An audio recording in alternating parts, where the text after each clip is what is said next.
Mr. Justice, one of the overarching principles that guided the creation of the 1987 Constitution is the desire to promote the rule of law, as is stated in our own preamble. Pag sinabi po nating rule of law, this is the guiding post. When somebody affirms that sometimes we can bend the law,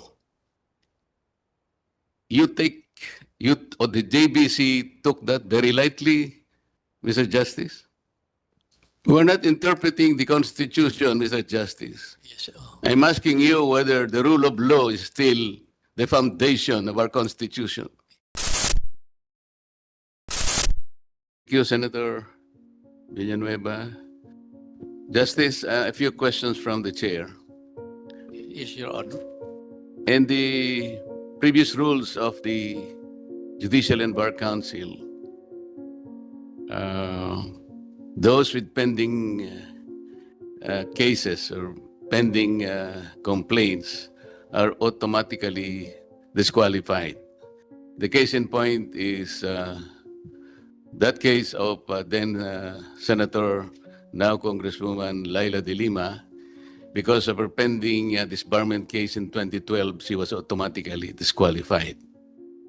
But soon enough, your rules were revised, and because of that, under Section 5 of your revised rules, Paragraph B, those with pending administrative cases or complaints before any court, office, tribunal, or government office, agency, or instrumentality, or before the IBP, or any association, disciplinary committee, or body, when in the determination of the council the complaints are serious or grave as to affect their fitness for nomination, ay disqualified lamang po. But again, kung madidetermine ng council na yung complaints are serious or grave as to affect their fitness for nomination. Ang ibig pong sabihin nito, Justice, if the council feels that the complaints are not serious or grave enough to affect their fitness or nomination, hindi po madi-disqualify yung applicant. Is that correct, sir? With respect to disqualifications, there are automatic disqualifications like if you have been pending cases in criminal cases in the courts. And Yes, Justice. Ang sinasabi ko po yung sa Section 5, which says the following are disqualified from being nominated for appointment in any judicial post or the position of Ombudsman, Deputy Ombudsman. Yes, Ito pong sinabi ko, pero ang kolatilya po, when in the determination of the council, the complaints are serious or grave. Ibig sabihin po, kung hindi serious at saka hindi grave, hindi po siya madi-disqualify. po, That's correct, sir? it pertains to the administrative cases po. If it is pending in the ombudsman, an applicant is automatically disqualified. But with respect to the pending administrative cases or complaints before any office, court, tribunal, or any government office, ito po subject to this discretion of each member. Yun ang Yun nga po ang ibig ko sabihin, Justice. hindi ho automatic. Yun nga po. So, ibig sabihin nito dahil nag-file po ng disbarment si Mayor Sebastian Duterte, Yes po. ibig sabihin po, in the discretion of the council, hindi siya serious or grave enough. Tama po ba? Ang what I heard yesterday was the argument that it refers the complaint refers to the same act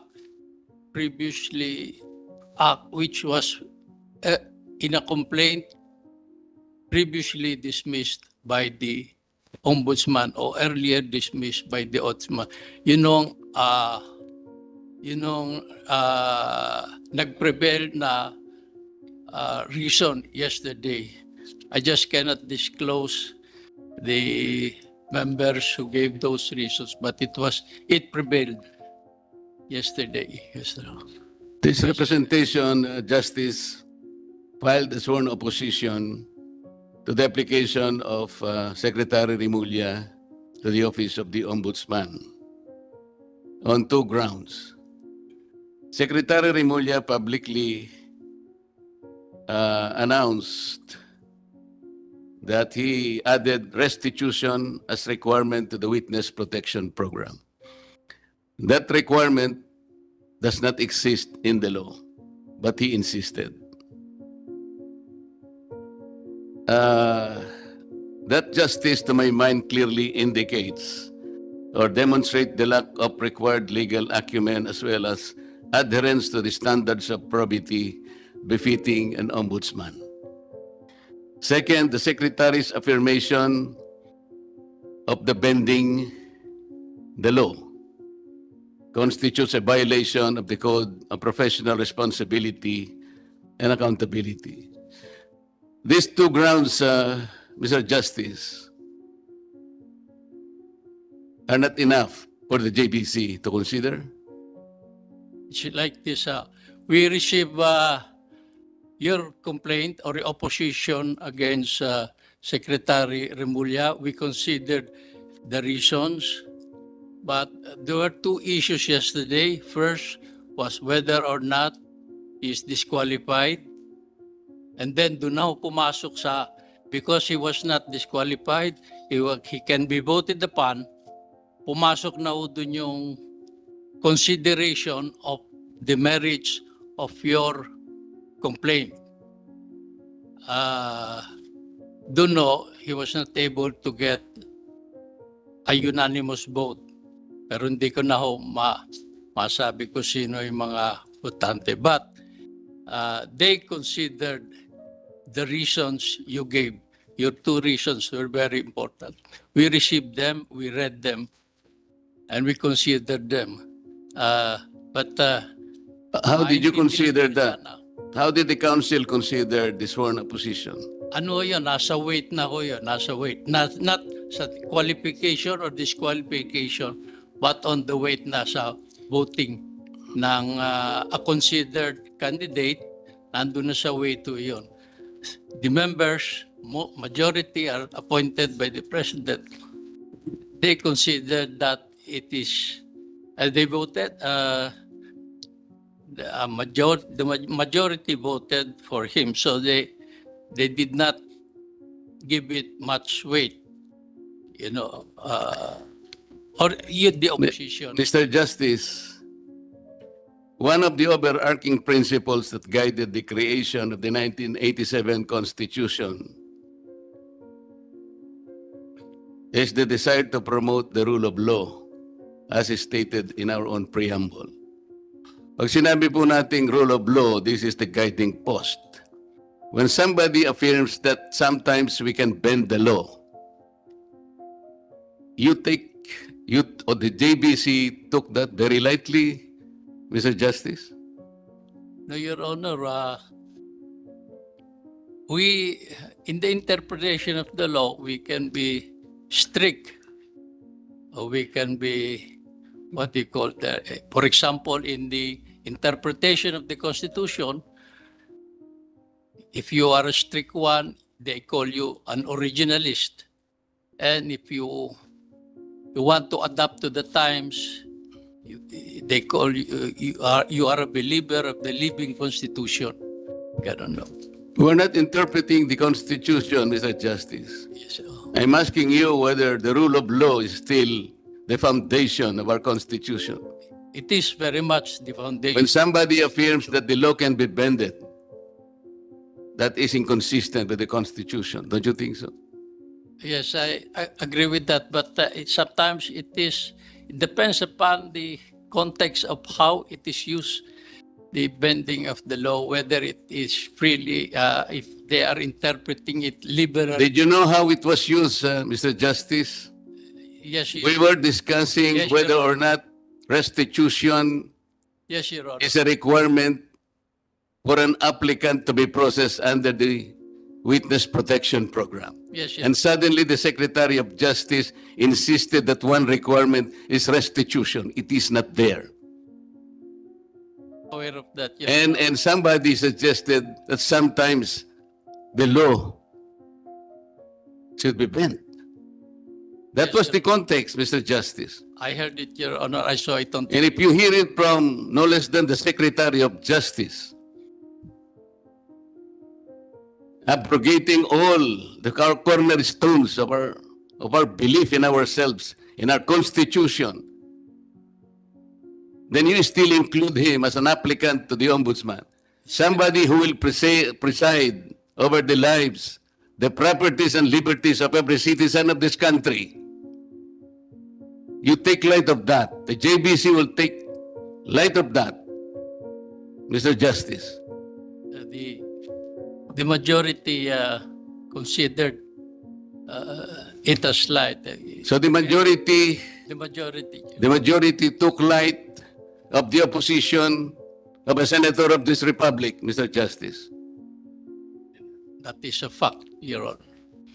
And 6 of them, based on their discretion, the opposition is not worth it. Is that it, Mr. Justice?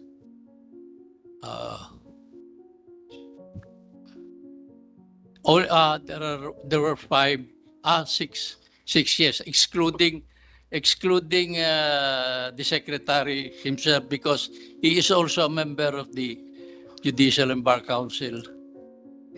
Because of his inclusion in the short list, Mr. Justice, will you favor amending further your rules Yes, Your Honor. We that have- would give a chance that all prospective nominees or applicants to the Ombudsman should already be subjected not to the JBC, but the Commission on Appointments? It's up to you, Your Honor. It's only a suggestion, Mr. Justice. But with respect, Just thinking aloud, Mr. Justice. yes, Your Honor. With respect to the JBC, we have set tomorrow up to Friday to review and amend the internal rules of the JBC, considering past incidents. And we are inviting the public to submit their recommendations. So it will be a 3-day workshop to amend the internal rules of the JUDICIAL&BAR Council.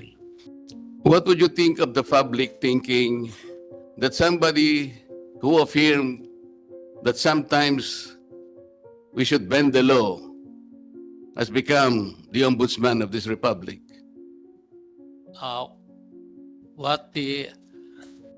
I do not have time really to read the social media, but my position is different.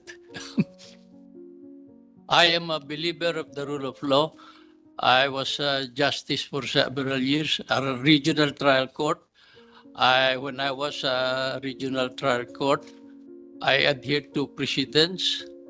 Also, when I was a justice in the Court of Appeals, I adhered to the precedents. When I was in the Supreme Court, whenever I make a ruling, I was very aware that our decisions will be considered as precedents by those following us. So that's my experience being in the judiciary. That's why I believe in the rule of law. Thank you, Mr. Justice. Any more questions from the floor?